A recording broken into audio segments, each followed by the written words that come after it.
Olá, está no ar mais uma edição do Link CNJ. Aqui você acompanha assuntos da justiça que impactam o seu dia a dia em reportagens e conversas exclusivas com personalidades do mundo jurídico. E hoje vamos falar sobre a violência policial no Brasil, os abusos e os assassinatos cometidos por quem deveria fazer cumprir a lei já levaram à condenação do país na Corte Interamericana de Direitos Humanos. O Brasil reconheceu os crimes, mas esse tipo de violência se repete ano após ano e em todo o território nacional. Favela Nova Brasília, Rio de Janeiro, 1994 e 95.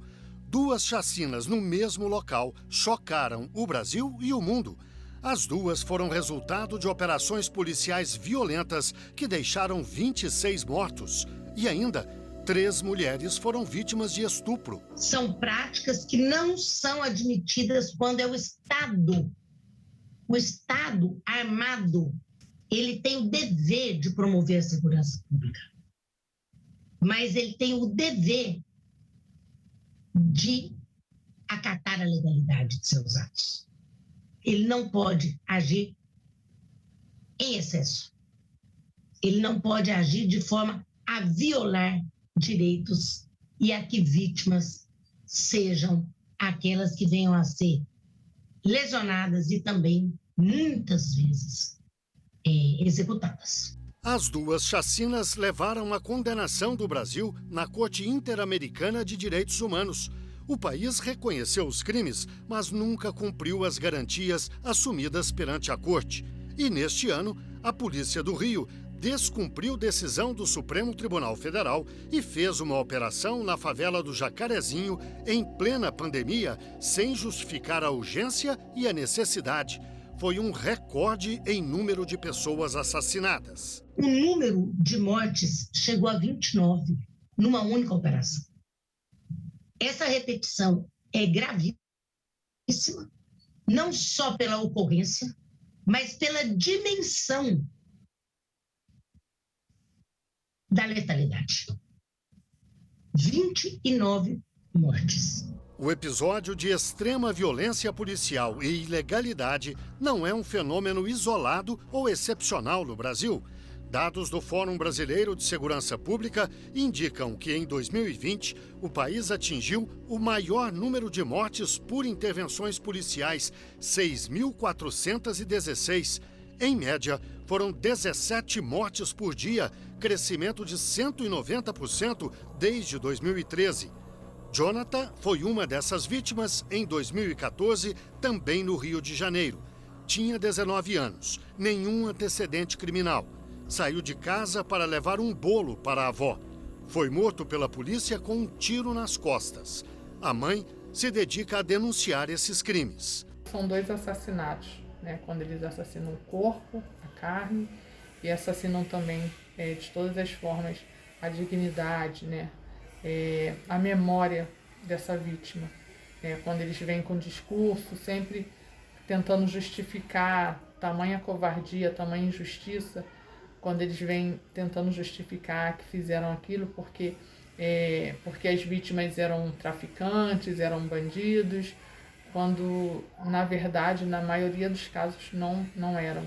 E mesmo se fosse, não teria nenhuma justificativa assassinar pessoas com tiro nas costas, como foi o caso do meu filho, tiro na cabeça, espancamento até a morte. Não há nada que justifique isso. O Fórum Brasileiro de Segurança Pública acrescenta um dado que escancara uma orientação.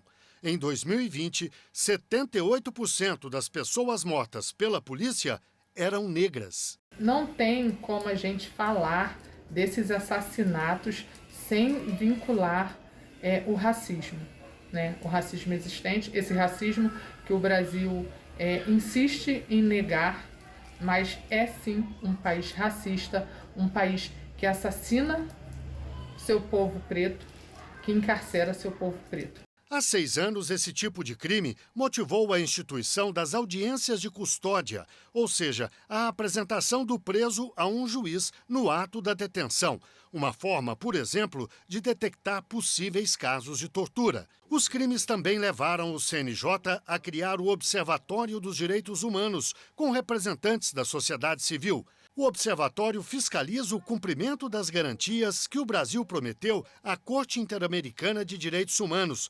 Também estimula ações de políticas judiciárias, como a criação dos Centros Especializados de Atenção às Vítimas pelos Tribunais de Justiça. Não significa dizer que o judiciário vai agir para além do julgamento das ações penais que são propostas pelo Ministério Público em face desses atos de violência policial. Não. Significa dizer que o judiciário ele vai ser mais um canal de atenção a essas vítimas, que podem ser encaminhadas, que podem também prestar novos depoimentos, pedindo que ali seja resguardada a sua segurança, porque muitas vezes as vítimas desses abusos, elas se intimidam e têm receio de que essas cenas se repitam. E vamos avançar um pouco mais nesse assunto. Eu converso agora online com Joel Luiz Costa, advogado e fundador do Instituto de Defesa da População Negra. Converso também com Denis Pacheco, pesquisador do Fórum Brasileiro de Segurança Pública, e ainda Thaís Gomes, coordenadora executiva do Programa de Direito à Vida e Segurança Pública do Observatório de Favelas. Muito obrigado aos três pela participação aqui no programa. Eu começo com uma pergunta para o Denis. Como pesquisador do Fórum Brasileiro de Segurança, Denis, você pode nos ajudar a dimensionar exatamente essa questão da violência policial no Brasil, ainda que os números não sejam tão precisos quanto a gente gostaria? Qual é a dimensão da violência policial no Brasil?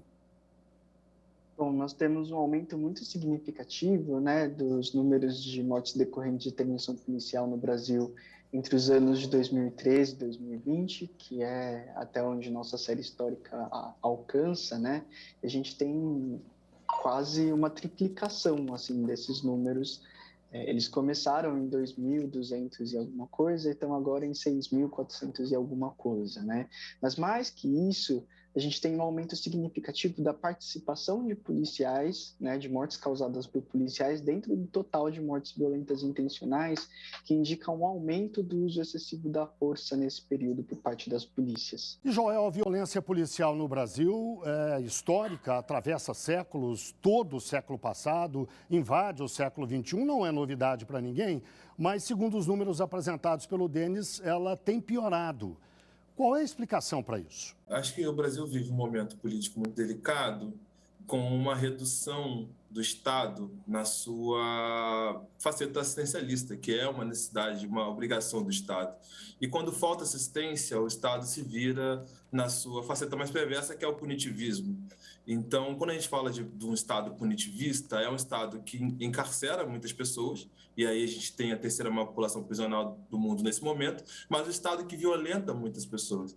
Porque um projeto de segurança pública que se pauta basicamente no confronto, no ver o possível criminoso como um inimigo e não como uma demanda social a ser cuidada, ela tem uma abordagem bélica, enfrentadora e violenta, né? Toda abordagem que vai para o enfrentamento, ela parte de uma lógica de violência. Então, a violência que faz com que a gente aumente o número de prisão é a mesma violência que faz com que a gente aumente o número de operação, é a mesma violência que faz com que a gente aumente o número de confrontos, de violências e de vítimas desse projeto de insegurança pública praticado pelo Estado brasileiro há muito tempo, mas com um acréscimo, um aumento nesses últimos tempos.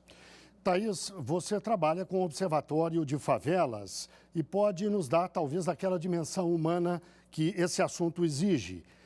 Afinal, nas favelas, entre a população negra, a violência policial é muito maior. Por quê? Eu acho que a gente tem que olhar aí para o peso do racismo sobre a política de segurança pública no Brasil. Quando a gente vai olhar, por exemplo, para os casos de homicídios que têm acontecido de forma muito contundente sobre adolescentes e jovens nas periferias, esses meninos e meninas são negros. E aí a gente precisa pensar que tipo de construção social é essa que autoriza que uma polícia entrar numa favela, por exemplo, como ocorre com frequência no Rio de Janeiro, ela olha um monte de menino brincando numa quadra, por exemplo, jogando bola, e isso não seja um limite para ela abrir fogo nessa rua e tratar esses meninos e meninas negros como danos colaterais. Essas pessoas não são danos colaterais. Elas são filhos, são netos, são pais, são mulheres grávidas.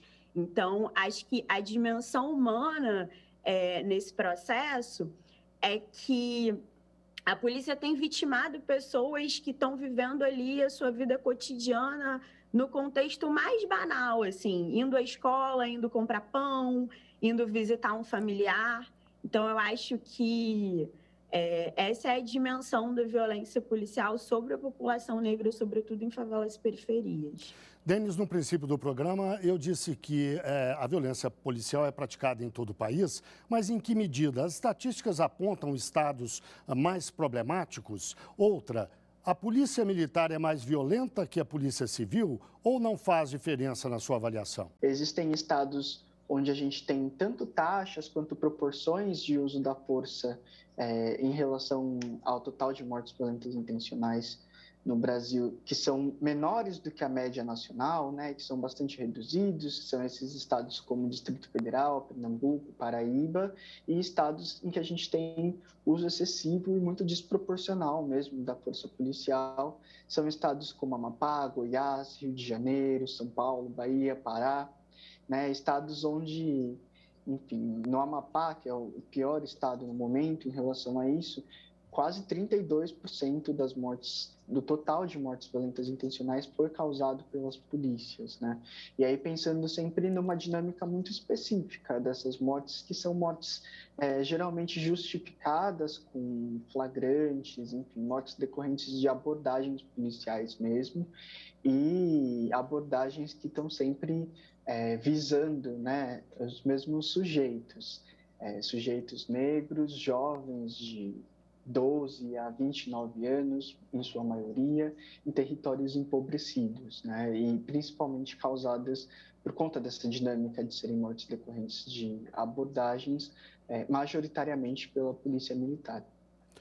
Joel, a questão da violência policial é entranhada, digamos assim, nas forças policiais, seja qual for o estado. A origem é meramente cultural, faz parte da cultura da polícia, ou essa é uma política deliberada? Qual é a sua avaliação? Primeiro ponto, a gente entender a origem das polícias no Brasil como uma guarda de proteção patrimonial. A própria Polícia Militar do Rio de Janeiro nasce a partir da Guarda Real Portuguesa, a Guarda Real Militar, que fazia a proteção da coroa portuguesa. Então, a Polícia Militar do Rio de Janeiro nasce com o objetivo claro, simples, de proteção patrimonial. E quando você vai proteger o patrimônio, você vai proteger o patrimônio de quem tem em detrimento de quem não tem.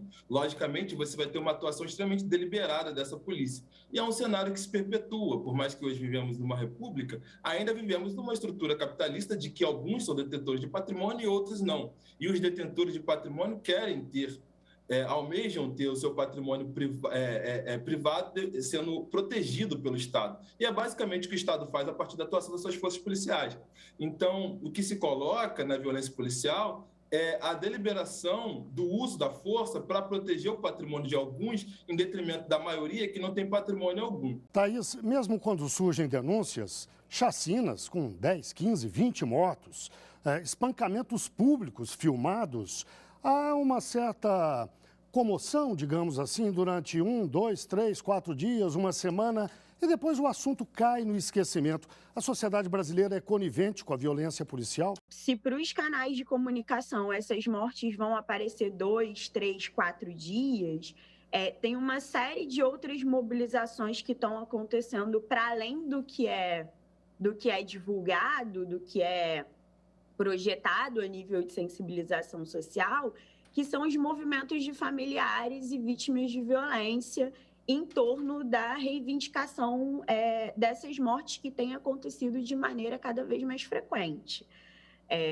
Estou dizendo isso porque as poucas conquistas que a gente vai ter no sistema de justiça e as poucas projeções que a gente vai conquistar na cena pública para chamar atenção para esse problema, elas são construídas pela sociedade civil, pelos familiares dessas vítimas, pelos moradores de favelas e periferias, que têm aí construído estratégias muito contundentes de dizer que essas vidas importam, de que essas vidas merecem ser preservadas, e para pedir a manutenção da vida também das pessoas que vivem nesses territórios e que tiveram aí seus familiares e seus amigos vitimados por essa política de segurança. Denis, a Thaís citou o sistema de justiça. Qual a avaliação que você faz da atuação do sistema de justiça no combate à violência policial? Infelizmente, eu entendo que tenha imbricações, né? Que existam sobreposições, assim. Então, o que a gente percebe no fluxo, no que diz respeito à letalidade policial, é que a polícia militar, majoritariamente, tende a matar essas pessoas, né? Sempre jovens negros em territórios periféricos. A polícia civil tende a registrar essas ocorrências quando registra no boletim principal, né? Porque especialmente no Rio de Janeiro a gente tem uma cultura de registrar o boletim de ocorrência como o crime, né? O boletim de ocorrência principal como crime que essa vítima teria praticado, e só posteriormente adicionar um boletim complementar referente à morte decorrente de intervenção policial, que faz com que essas pessoas sejam investigadas e não os policiais que as mataram, né? Elas são investigadas como criminosas e não como vítimas. E, enfim, para além disso, a Polícia Civil acaba reforçando a narrativa policial, ela acaba dando pouco espaço para a narrativa das testemunhas e posteriormente, o Ministério Público também, né, encontra esse boletim de ocorrência já com uma versão construída, já com uma investigação que criminaliza essa vítima. Ele acaba arquivando majoritariamente os casos de letalidade policial e reforçando a narrativa policial padrão da resistência, enfim. Então, eu entendo como um papel de complementaridade mesmo nesse cenário de letalidade, como um papel que, inclusive, precisa ser responsabilizado. Né? E, Joel, as leis, de uma forma geral, precisariam ser alteradas para que o combate à violência policial fosse mais efetivo? Porque a gente sabe, lei por si só não resolve o problema, mas você vê necessidade de alteração da legislação? As instituições precisam ser alteradas. Primeiro, a gente precisa fugir de uma estrutura social em que apenas a branquitude controla a gestão do Estado. Então, se você tem um órgão como o Tribunal de Justiça, ou os Tribunais de Justiça como órgão judiciário, o judiciário como um todo é composto exclusivamente por uma população branca, hétero, masculina, de uma classe social média alta específica, você vai ter uma atuação direcionada dessas instâncias. Então, quando a gente, e aí dialogando com a minha resposta anterior, a gente tem uma polícia que violenta para proteger o patrimônio de quem tem em detrimento de quem não tem. E esse mesmo grupo que detém patrimônio é o grupo que está controlando o judiciário, legislativo e executivo.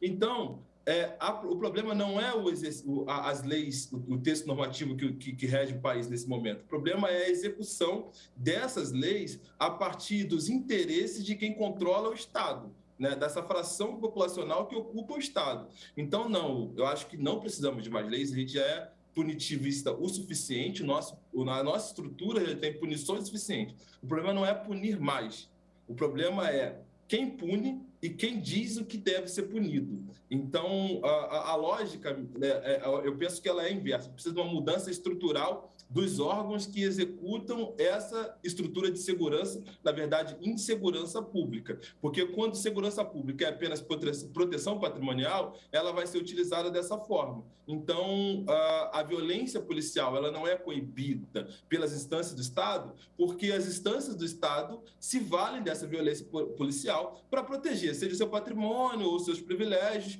ou o seu conforto nos seus bairros brancos e higienizados. Eu gostaria de ouvir a Thaís sobre a mesma questão. Há necessidade de mudança da legislação ou o enfrentamento é muito mais amplo? Eu acho que o enfrentamento é muito mais amplo. Eu tenho acordo com o Joel e tem uma outra questão que eu acho que é importante sinalizar, é que a gente tem um histórico de conseguir implementar textos normativos, mas a gente não tem na prática uma efetivação dessas legislações conquistadas. Um exemplo disso, né, na abertura, você traz, por exemplo, a decisão de condenação do Brasil na Corte Interamericana de Direitos Humanos. Tem 3 anos que o Estado brasileiro foi condenado e que uma das medidas deferidas pela Corte era que o Brasil desenhasse um plano de redução da letalidade policial.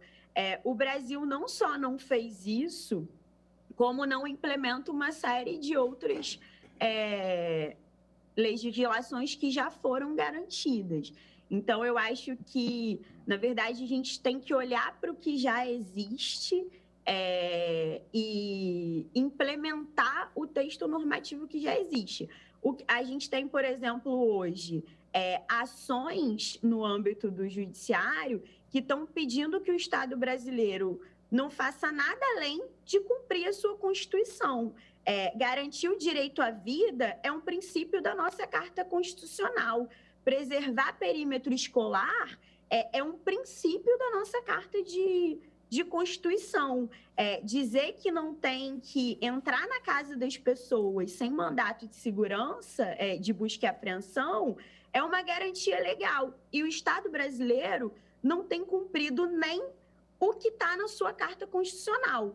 Quando a gente precisa acessar um dispositivo do Estado Democrático de Direito para dizer que o Estado Democrático de Direito não está cumprindo o seu papel democrático, a gente tem um exemplo que a nossa Carta Constitucional tem um monte de coisas que daria conta da gente viver uma vida social mais digna e que, na verdade, o Estado brasileiro não tem cumprido. Então, a gente tem que entender onde que está o problema aí, que a gente não consegue cumprir nem as leis que a gente já tem consolidadas há mais de 30 anos. Né? Bem, chegamos ao fim da nossa entrevista. Eu agradeço mais uma vez a participação de Joel Luiz Costa, advogado e fundador do Instituto de Defesa da População Negra.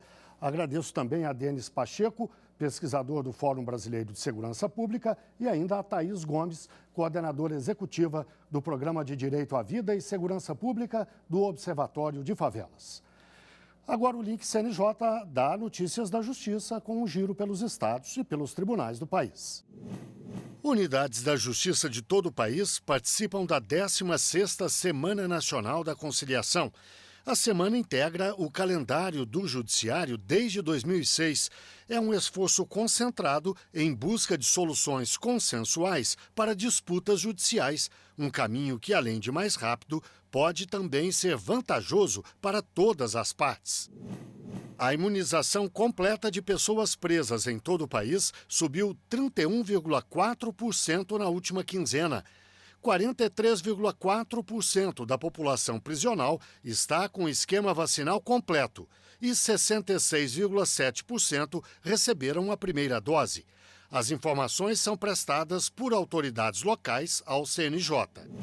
O Tribunal Regional Federal da Primeira Região instituiu uma comissão de magistrados para definir providências para a criação do TRF6. O novo tribunal surge com a separação da Seção Judiciária de Minas Gerais e terá Belo Horizonte como sede. A comissão tem prazo de 20 dias para a entrega das propostas de providências à presidência do TRF1. É hora do CNJ nas redes? Vamos ver algumas das postagens que marcaram a semana nas redes sociais do CNJ. Olá, pessoal! Os mais de 13 mil cartórios brasileiros agora fazem parte da campanha Sinal Vermelho contra a Violência Doméstica. Por meio de parceria firmada com a Associação dos Notários e Registradores do Brasil, os cartórios passaram a ser um ponto de apoio para ajudar no socorro de mulheres vítimas de violência doméstica.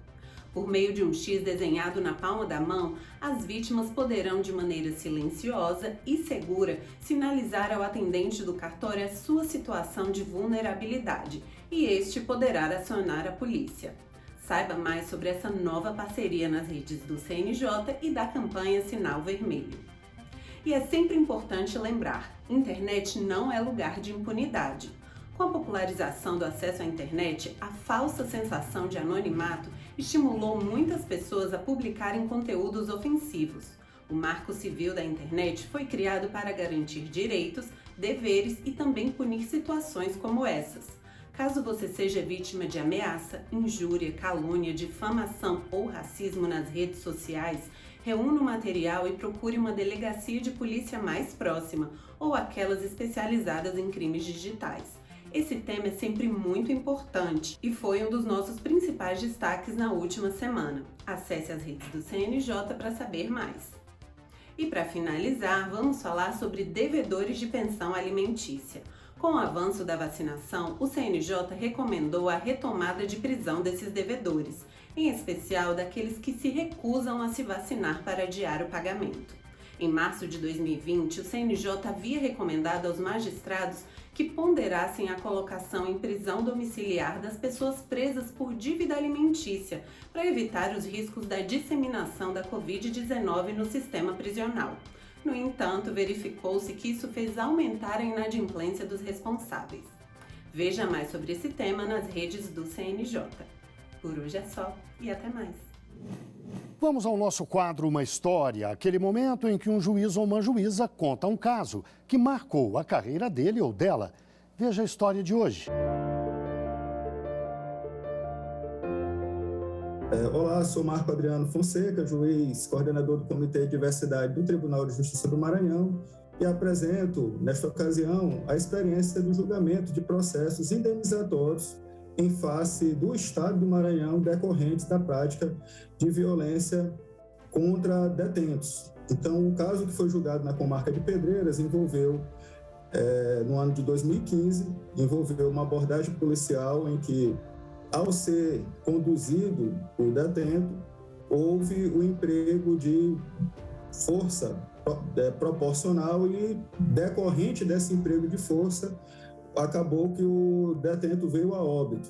Então, nessas circunstâncias, foi instaurado um inquérito policial e acompanhado pelo Ministério Público, que exerce a função de controle externo da atividade policial, e foi identificado indícios da ocorrência de tortura. Então, este policial envolvido especificamente nessa abordagem foi submetido a um processo criminal. Essa ação penal, já que houve o óbito deste detento no âmbito do camburão da viatura, este processo ele teve prosseguimento no rito do Tribunal do Júri. Sendo submetido a julgamento, o policial foi condenado pelo reconhecimento da prática de homicídio nessas circunstâncias. A família do detento falecido ingressou com uma ação indenizatória em face do Estado do Maranhão, culminando no reconhecimento, utilizando essa prova emprestada do Tribunal do Júri, culminando no reconhecimento da responsabilidade objetiva do Estado do Maranhão e condenando a uma indenização por danos morais no importe de R$100 mil e também o pensionamento proporcional ao exercício da atividade profissional desempenhada pela vítima. Estamos, no Brasil, vivenciando um contexto de discussão, de assentamento do discurso de ódio, especialmente de violações voltadas à perspectiva de direitos humanos, mas devemos lembrar a comunidade em geral que somos um Estado democrático de direitos, em que, pautados por aspectos constitucionais, especialmente o primado pela dignidade da pessoa humana, e temos um compromisso no artigo 4º da Constituição que o Brasil se comporta no cenário internacional repudiando toda forma de tortura. Então, nessa perspectiva, tanto constitucional quanto da observância dos tratados internacionais de direitos humanos, o Poder Judiciário ele vem atuando de forma uniforme, estabelecendo protocolos de atuação de agentes públicos, a exemplo, agora, mais recentemente, da Resolução 414 de 2021 e também destacando o trabalho do Observatório de Direitos Humanos no âmbito do CNJ. Bem, chegamos ao fim de mais um Link CNJ. Muito obrigado a você que esteve com a gente até agora e até o próximo programa.